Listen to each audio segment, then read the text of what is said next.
So we're up to video number 5, talking about the Marshalls in the Axe FX3. I just want to say thank you to everybody who's watched the previous 4 parts so far. I'm really blown away with the response and everyone who said nice things, and to everybody who got something out of the video, and if it helped you out dialing in the tones, that's really blown me away, and I'm so happy to hear that. So yeah, thank you guys for watching. Thanks for all the great comments and all the great suggestions, and in this video I wanted to address some of those. So the first amp we're going to look at, and I really should have covered this when I did the video on the Plexis, is the 1987X model, which is based on one of the modern reissue Marshall amps. So in this case I'm on the treble channel. This is from my buddy Christian. He always not only dials in great tones himself, but also you know, has lots of great feedback on any of my videos. So he suggested this amp and I kicked myself for not including it, so I want to check it out. Basically kind of standard Plexi settings where I would start mid and treble at 10, presence at 1 or 2 o'clock, and the bass at around 9 o'clock. And this is what it sounds like. I'm using an Impulse by Justin York from an upcoming cab pack. I won't say too much more about it, but it does sound awesome. And this is what this amp sounds like. This is my STR LJ1. As I said last time, it's got Martin A. Smith pickups in it. They're kind of like a PAF style thing. P90 in the neck, humbucker in the bridge. This amp sounds really good.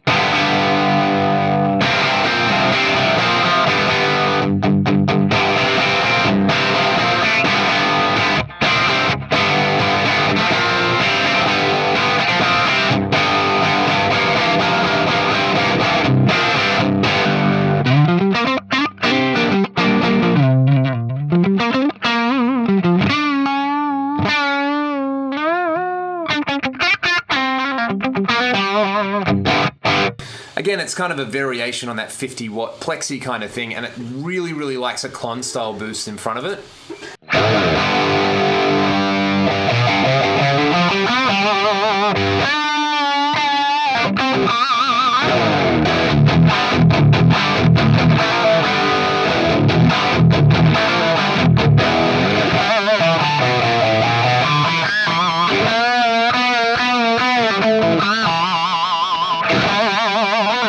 So that's the 1987, great sounding amp. The 1959 SLP sounds really good as well. Let's just have a listen to the jump mode of the 1987.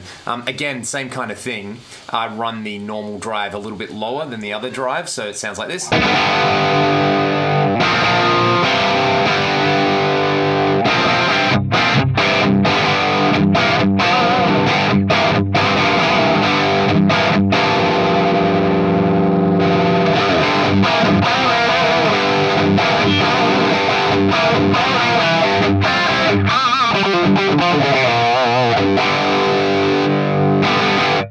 Oh, that's really good. I actually like that more than the treble model. And the 1959, let's just start with the jump. Basically the same settings, and I will just wind the presence up a little bit.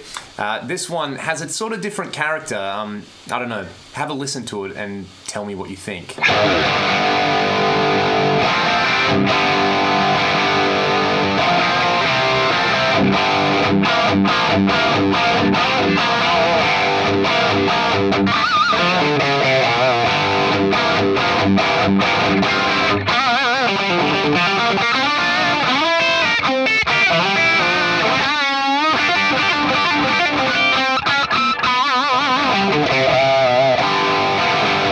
Way more aggressive.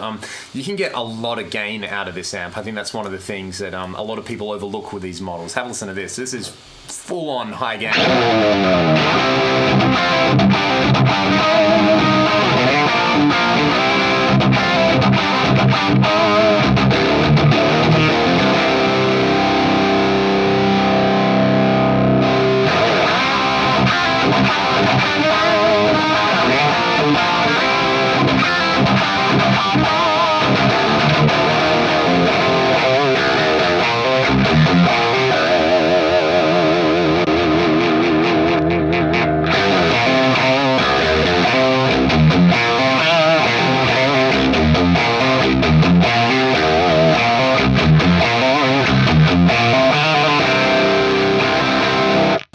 which is awesome. I really got turned on to this amp by one of Rocco's videos where, if you haven't seen that video, man, it is some amazing Marshall tone. And yeah, that's the 1959 SLP. So they're the, I guess you would say, the vintage reissues, the modern old amps. Another amp, which is kind of Marshall-y, is this Dweezil's bass guy. So you probably saw him and went, oh, well, you know, it's going to be something that does what Dweezil does, which is play Frank's music. And it's going to be a bassman, so it's probably going to be like a clean amp that you can run pedals in front of. Wrong. Listen to this. This is like the most pissed off Marshall ever.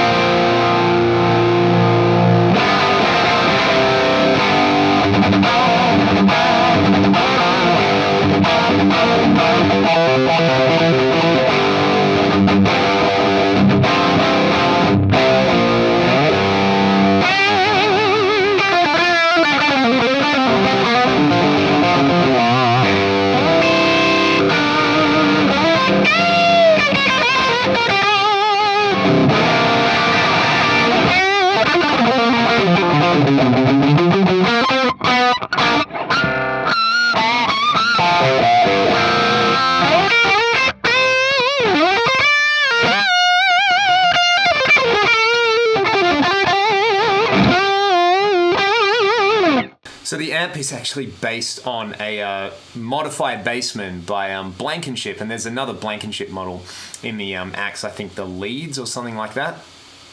And yeah, basically at the stock settings, you know, bypasses of the tone stack, and apparently you can use the negative feedback control.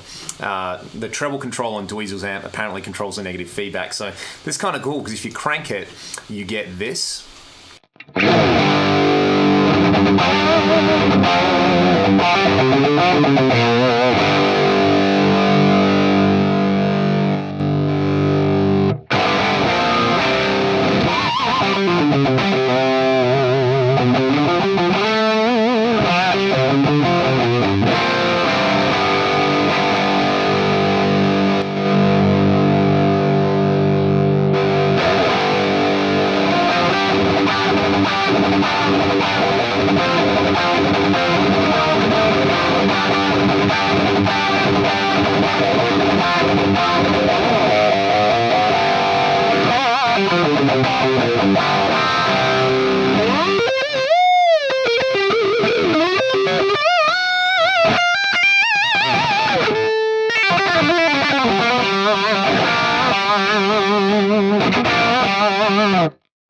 This amp has a kind of cool grainy texture to it. That's the only way I would describe it. I really, really dig it.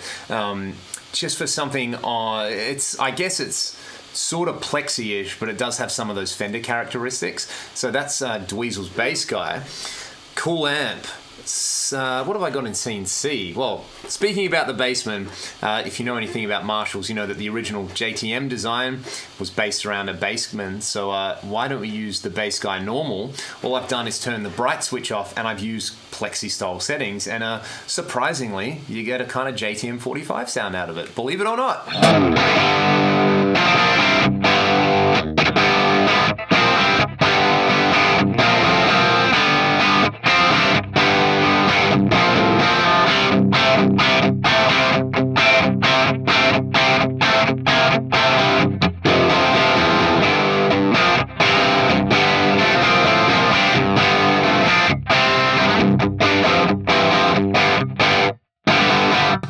That to me is the definition of the term crunch. So if you use the bassman, like for an alternative to a Marshall kind of thing, use the bassman models because they rock and they love boosts in front of them.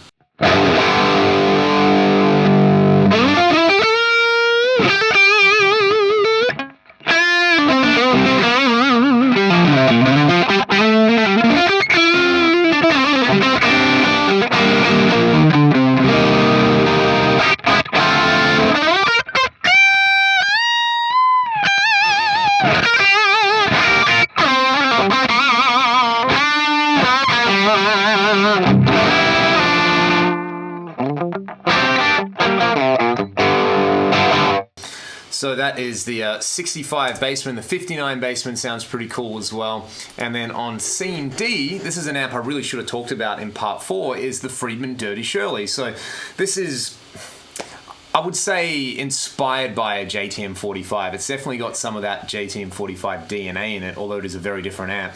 And as you can see, bass, what is that, around 10, 11 o'clock, middle and treble at around 3 o'clock, back off the input drive, and I like to turn the master volume up.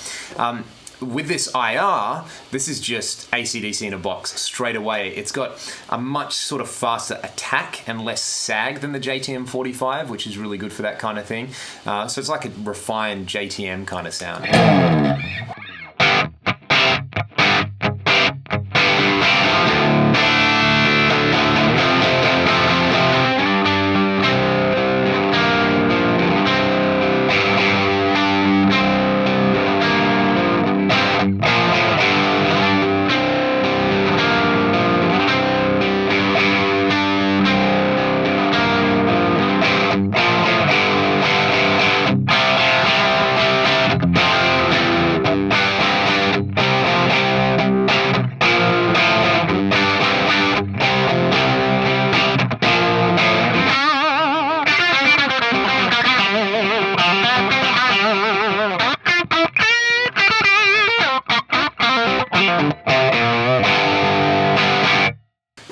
You can get it to sound quite modern if you sort of scoop out the mids, add a bit of bass, and we'll add a pre-boost again with like a console pedal, and just back the master off a little bit.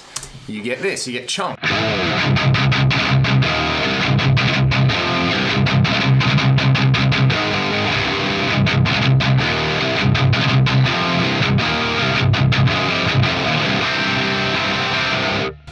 I saw a review of this amp and the Friedman small box by Michael Nielsen, Big Guitars. Awesome channel, by the way.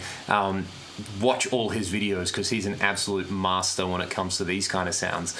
And he kind of summed up the difference between those two amps as like the small box was the first Van Halen album, that's what it sounds like. And he described the Dirty Shirley as being like Soundgarden Super Unknown in a box.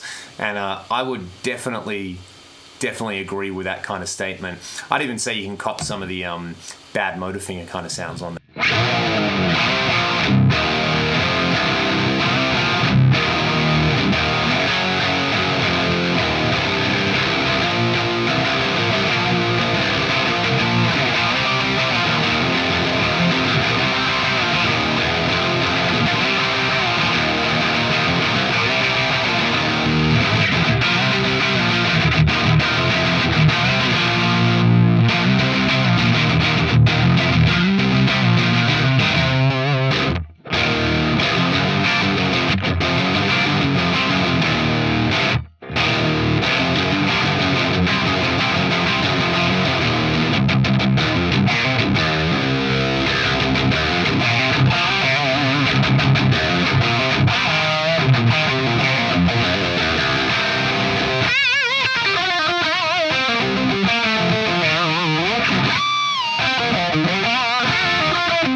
Which I actually really, as I was playing with that, I was kind of like, you know, we're recording the new Ragdoll album at the moment. This would work really well layered with something like a Rector or an Uberschall. So I might have to try that the next song we track some guitars for. So that's the Dirty Shirley.